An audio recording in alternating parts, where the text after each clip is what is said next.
Hey, this is Sliced Onion, and we have to collect every dragon item in RuneScape. But there's a catch.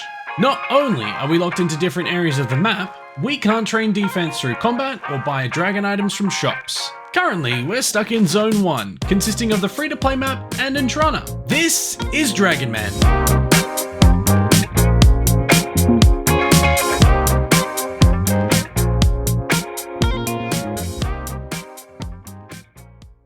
Welcome back to Dragonman. Last episode, we accidentally unlocked the Snapdragon Seed, putting us at 2 of 55 dragon items. And then we began working on getting a yew shortbow. Today, we'll take a quick detour into the Revenant caves and continue working on getting better range gear upgrades. I hope you enjoy. We're heading into the wilderness, into the Revenant's cave. An inventory full of food, 200 arrows, and a dream. A dream of lore runes, and maybe some cool other drops as well. We could get some dragon items we haven't got yet. Yeah, I guess I have to pay that, don't I? Let's hop worlds. This guy is gonna kill me. I forgot there was 100 cave fee for the Revenant caves. These seem to be pretty easy to kill, so maybe the goblins is the way to go. Oh, look at that. We got 2 drops that we could very much use, so that's excellent. Nicely done. We're going to need quite a bit of this ether because eventually we'll get a nice little bracelet of Ethereum, I think that's what it's called, which will then allow us to protect ourselves from the Revenants. So for now we're just going to have to survive like this because they're going to be aggressive, but it's fine. We'll be fine. Alrighty, a nice little treat for our first trip of blighted imps, not blighted imps. Been seeing too many of the fishies on the floor. The imps are pretty weak, I'll admit, so I'm going to see what the goblins are like. We're definitely hitting consistently enough that we should be able to do this. We'll probably take a little bit more damage, but in the grand scheme of things, that's probably not so bad. And they drop more Revenant Ether as well, I believe. Better drops in general, so it should be a much better experience, hopefully. We might have to make additional trips, but nah, it's fine. It's worth the risk, I think, because we're going to get much better drops as a result of that. Oh, hello there. We just got ourselves, hang on, some Dragonstone Bolt Tips, which means we got our first dragon item from Revenant, which is excellent.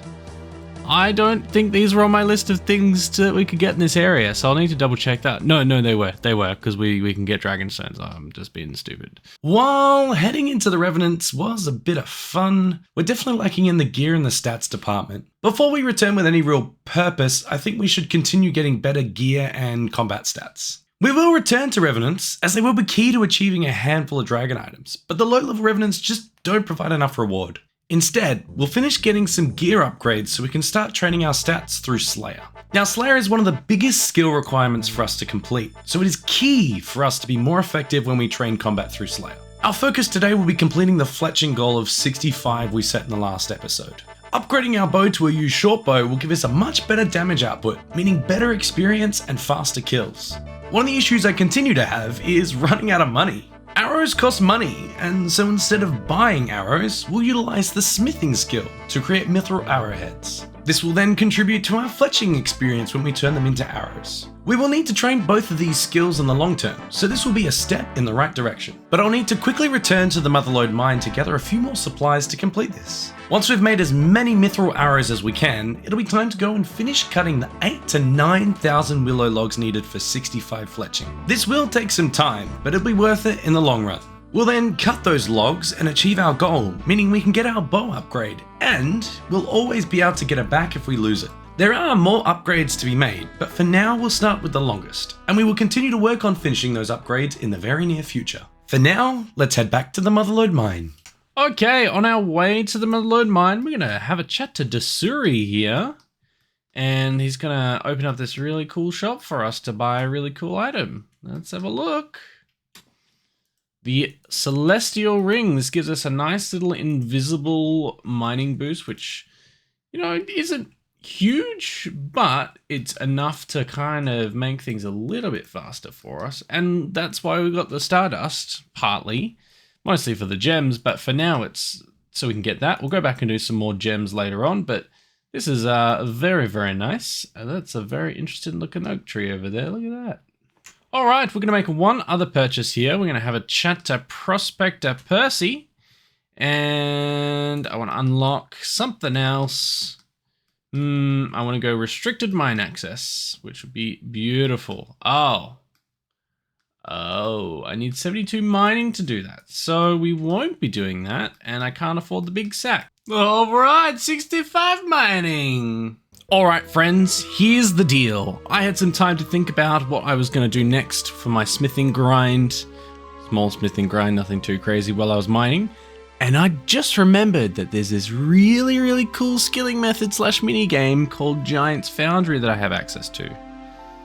So what that means is instead of using all of these wonderful ores I've got in my bank here, I would have needed double a lot of this stuff actually.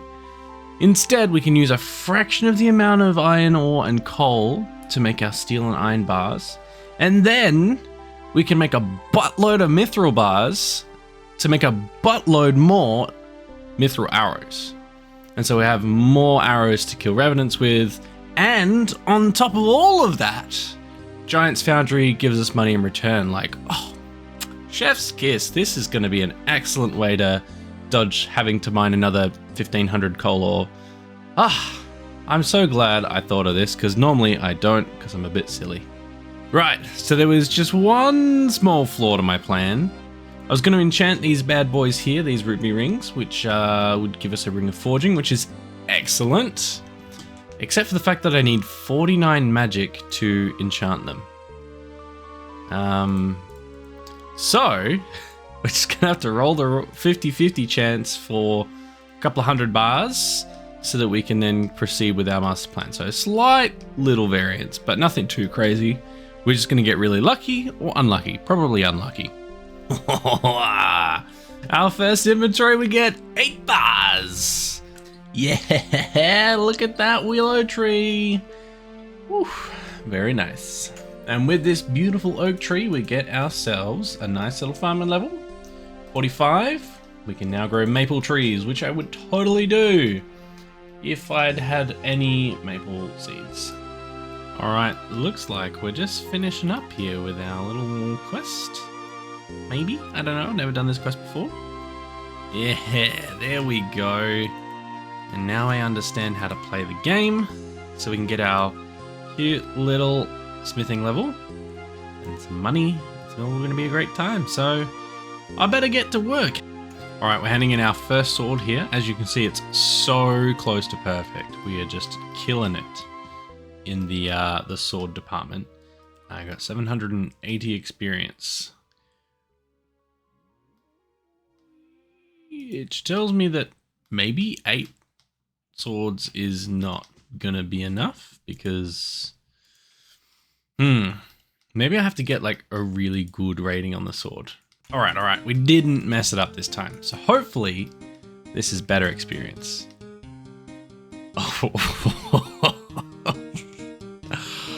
It's just slight difference. Oh my god. All right, we'll do a narrow heavy sword. That's 53 smithing. That is a significant difference. Wow. That was almost 10 times as much. Okay, well, we'll be fine. And with this big boy, we get our 55 smithing and a buttload of coins. I might come back and do this again, because we make the big money.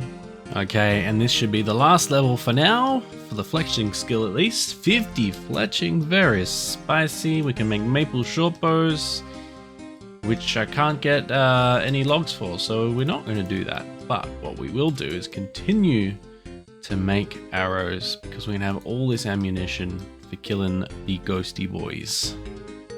Alright, and that is the last arrow tip, leaving us with 5,100 and some stragglers in the bank. Mithril arrows, which is excellent, because that'll get us many range levels and many Revenant loots.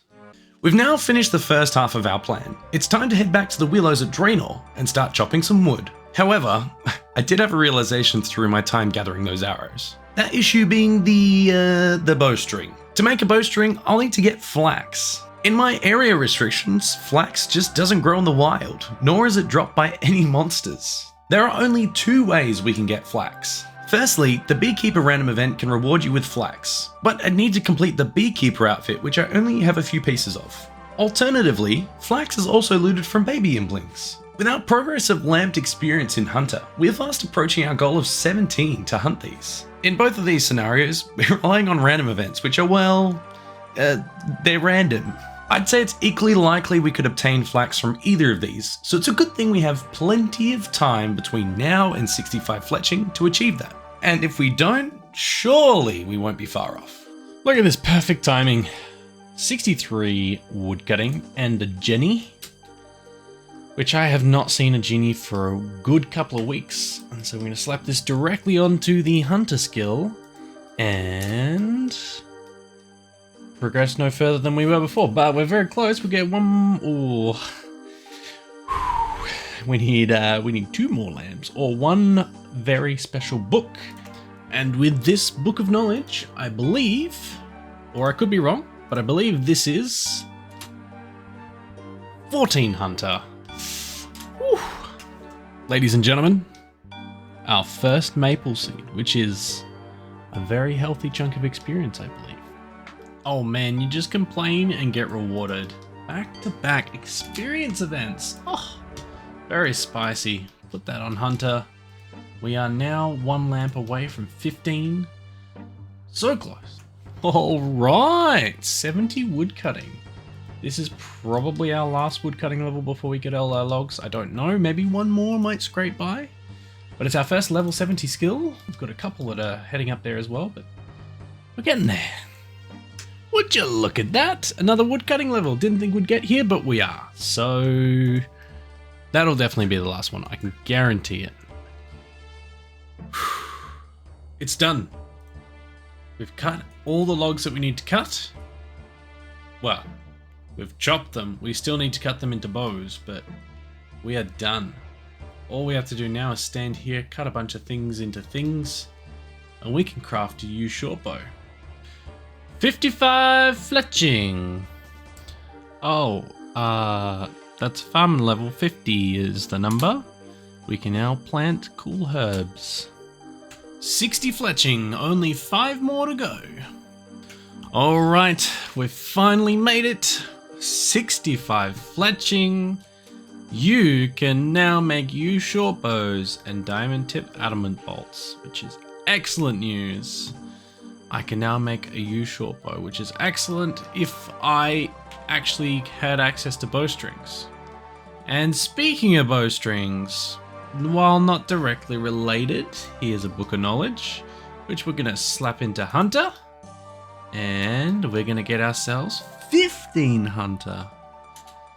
Whew, we are 2 levels away from hitting our goal of 17 hunter, which is probably 3 or 4 lamps / books away.